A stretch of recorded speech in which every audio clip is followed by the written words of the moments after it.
Bienvenue pour cette nouvelle séquence des paroles de la vie éternelle avec Marc Joseph. Nous sommes aujourd'hui le 22 juin 2023. Encore un jour de grâce avec Jésus-Christ. Et je ne cesserai jamais de rappeler que Jésus a dit « Je suis avec vous tous les jours jusqu'à la fin du monde ». Et sa promesse est certaine, sa promesse est véritable. Et Jésus est vraiment avec toi. C'est pour ça que je dis que c'est pour toi aujourd'hui. C'est ce jour du 22 juin, c'est pour toi une journée de grâce et de bénédiction. Tout en sachant que je ne maîtrise pas ce qui va t'arriver aujourd'hui, mais je ne maîtrise pas les circonstances que tu auras affrontées, mais Jésus-Christ les maîtrise. Jésus-Christ sait exactement ce que tu vas avoir à vivre dans cette journée. Tu vas avoir à vivre dans cette journée. Et il a préparé pour toi les moyens de t'en sortir, quelles que soient les circonstances. Et je te rappelle encore, j'insiste sur le fait que Jésus-Christ est avec toi. Souviens-toi et n'oublie pas. Donc, pas de panique. Bannis la peur, bannis la terreur, bannis l'angoisse, car Jésus-Christ est là. Ce que tu ne comprends pas, lui, il comprend. Ce que tu ne peux pas faire, lui, Jésus peut le faire. Alors il convient de lui faire confiance, de t'appuyer sur lui, de t'appuyer sur son amour pour toi qui est infaillible. Car dans toutes les circonstances, tu auras toujours la faveur de Jésus-Christ qui t'est acquise parce que sur la croix de Golgotha, il a donné sa vie, il a dit tout est accompli, il a tout accompli pour toi.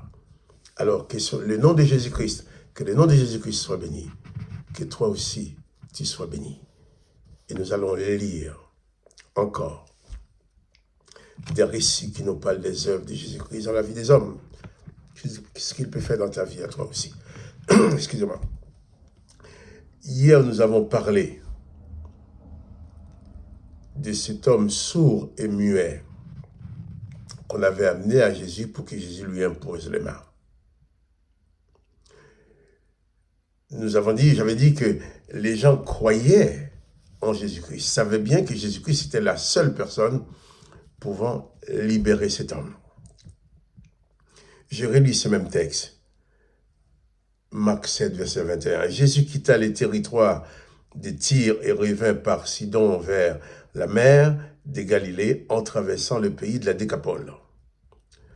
On lui amena un sourd qui avait de la difficulté à parler, et on le pria de lui imposer les mains.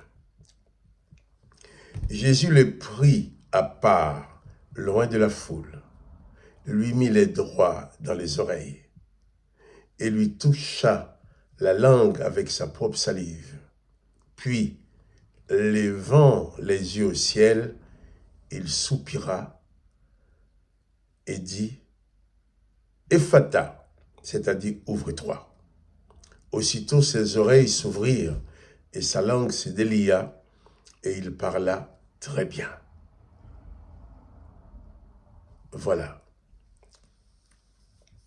Ces personnes ont eu raison d'amener cet homme sourd et muet à Jésus-Christ.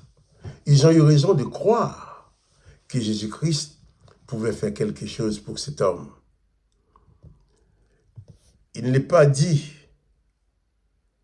La date de naissance de cet homme n'est pas citée, nous ne connaissons pas son âge. Mais j'ose imaginer qu'il est né comme ça, qu'il est né sourd et muet. Et les gens avaient l'habitude de le voir comme ça. Pour tout le monde, c'était normal, il était comme ça, on sait qu'il est comme ça, donc on n'y peut rien. Tout le monde était certainement convaincu qu'il allait continuer à vivre comme ça jusqu'à sa mort. Parce qu'il n'y avait pas de solution. Sauf, ces gens-là ont entendu parler de Jésus. Évidemment, le sourd ne pouvait pas entendre parler de Jésus. Mais les autres ont entendu. Et dans l'amour que les autres ont pour cet homme, ceux qui ont entendu, qui aimaient cet homme, ont décidé de faire quelque chose pour lui. Et je crois que c'est la plus grande chose, c'est le plus grand cadeau que ses amis ou sa famille pouvaient apporter à cet homme, lui amener auprès de Jésus. Comme il ne pouvait pas parler, il ne pouvait pas dire à Jésus, il veut que tu me poses la main, que tu me guérisses.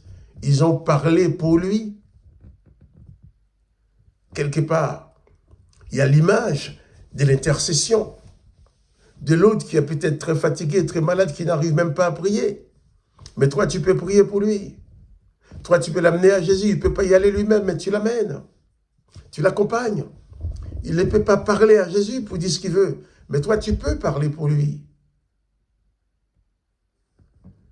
Ils l'ont amené à Jésus et ils ont parlé pour lui. Il dit, on lui amena un sourd qui avait de la difficulté à parler, on le pria de lui imposer les mains. Voilà. Les gens ont prié pour cet homme-là. Et comme moi, j'ai prié pour toi, comme toi, tu peux prier pour moi, comme toi, tu peux prier pour ta famille. Quand tu connais telle ou telle personne en difficulté, tu as le pouvoir d'adresser ta prière au Père, d'adresser ta prière à Dieu au nom de Jésus-Christ pour cette personne-là.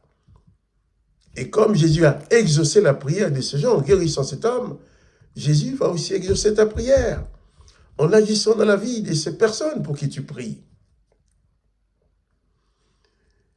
Et je crois que nous allons devoir encore revenir sur ce même texte, parce qu'il y a autre chose à voir là-dedans.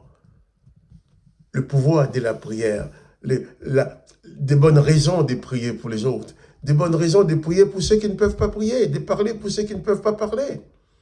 On l'a amené à Jésus. Et Jésus n'a pas dit à ces gens-là, mais ça ne te regarde pas la vie de cet homme. Non. Le texte nous dit que les gens ont amené cet homme à Jésus, ils ont prié Jésus de imposer la main à cet homme. Et Jésus l'a fait. Nous verrons ça demain matin. Nous verrons ce que Jésus a fait. J'ai déjà lu dans le texte, mais on en parlera un petit peu. Que le nom de Jésus soit béni. Et c'est Jésus qui a le pouvoir de tout faire, d'écouter même la prière des autres pour toi. Si tu es en difficulté maintenant, tu as certainement des personnes qui prient pour toi. Jésus est capable d'entendre leurs prières, le Père est capable d'entendre leurs prières et de les exaucer. Donc tu n'es pas seul. Non seulement Jésus-Christ est avec toi tous les jours jusqu'à la fin du monde, il y a aussi des frères et sœurs, d'autres croyants qui sont aussi avec toi, qui prient pour toi. Quand peut-être toi, tu n'as pas envie de prier, tu ne sens pas la force de prier, il y a d'autres qui prient pour toi. C'est une très bonne chose. Que le nom de Jésus-Christ soit béni.